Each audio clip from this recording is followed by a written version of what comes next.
tô só em ação e cripto. E agora que a bolsa tá caindo, eu tô comprando mais ação e dane-se. Na renda fixa eu tenho pouca coisa que eu te falei em off aqui.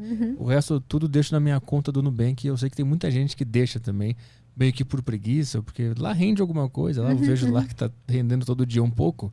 É a melhor alternativa deixar lá no Nubank? O que a gente tem que fazer com a nossa grana? Não, assim, tem vários bancos, né? Inclusive bancos de pagamento que te dão rentabilidade se você deixar o dinheiro parado na conta. Geralmente, esse dinheiro ele vai para uma compromissada do Banco Central. Então, esse dinheiro tem lastros em títulos do governo. Então, costuma ser seguro. Agora, eu não deixaria muito dinheiro nesse tipo de investimento, né? Eu deixaria, assim, um dinheirinho que você quer deixar para caixa. O resto, eu prefiro que você invista, por exemplo, num CDB de um banco mais seguro, né? Desde que seja acima de 100% do CDI, né? Porque ou no Tesouro Selic, que rende 100% da Selic. Então, eu acho que esses lugares são mais seguros, assim, para você guardar um dinheiro maior.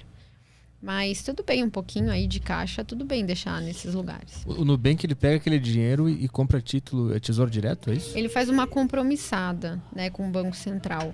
Então, ele passa todo dia no overnight, né,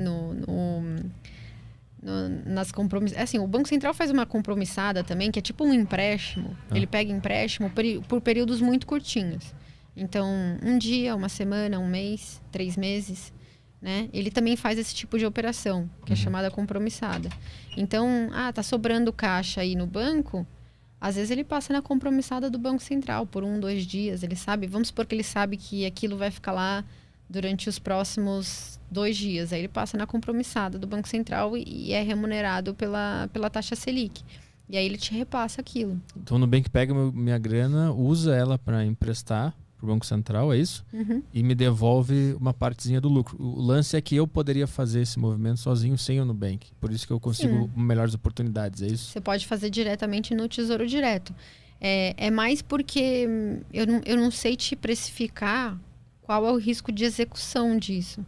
Então, eu não sei se o lastro, por exemplo, de uma compromissada fica exatamente no seu CPF. Então, fica difícil dizer qual é o risco dessa operação, né? Dessa operação do Nubank pegando a minha grana e fazendo. Então, é melhor deixar minha reserva de emergência em outro lugar. Eu pensando em rentabilidade para mim mesmo. Não, em rentabilidade vai render a mesma coisa. Se o Nubank te rende 100% do CDI e você prefere investir num Tesouro Selic, você vai render 100% da Selic, que é, grosso modo, a mesma taxa de 100% do CDI. Se você deixar no Tesouro Direto, a B3, para investimentos acima de R$10.000, a B3 te cobra uma taxa de 0,25% ao ano. Então, é uma taxa pequenininha, mas ela existe. Então, essas contas pagamento, essa conta remunerada do Nubank, ou um CDB de liquidez diária acima do 100% do CDI, acabam rendendo um pouquinho mais, né? 0,25% a mais do que os títulos do Tesouro Direto.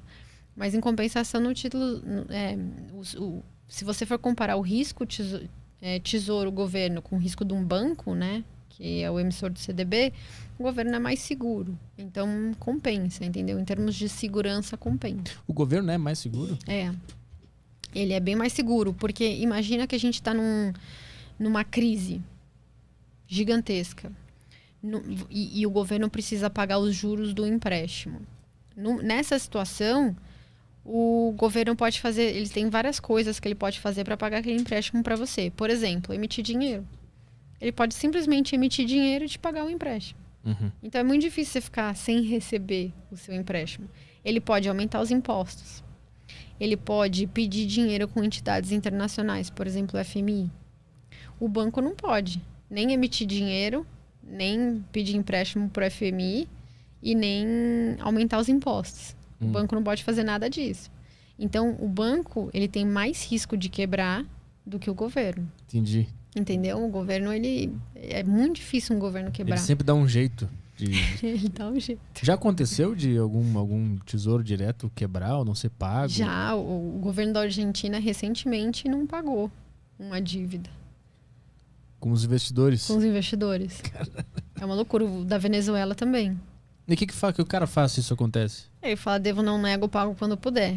Ou então ele fala assim, vamos reestruturar a nossa dívida. Ao invés de eu te pagar agora, eu vou te pagar daqui a 30 anos. Putz, e o cidadão que investiu só não tem para quem recorrer. Já era aquele dinheiro. Ele tem que esperar.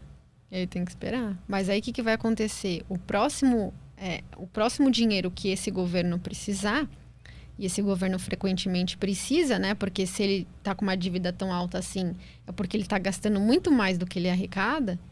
O próximo dinheiro que ele precisar, ninguém vai querer emprestar. Uhum. E aí ele vai quebrar completamente.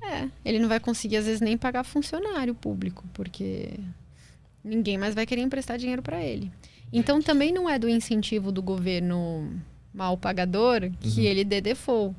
Por isso que vários países, ao invés dele dar default, ele imprime dinheiro, ou então ele pega dinheiro com o FMI, ou então ele renegocia com alguns credores, né, para não dar o calote, porque dar o calote é muito ruim porque você nunca mais vai receber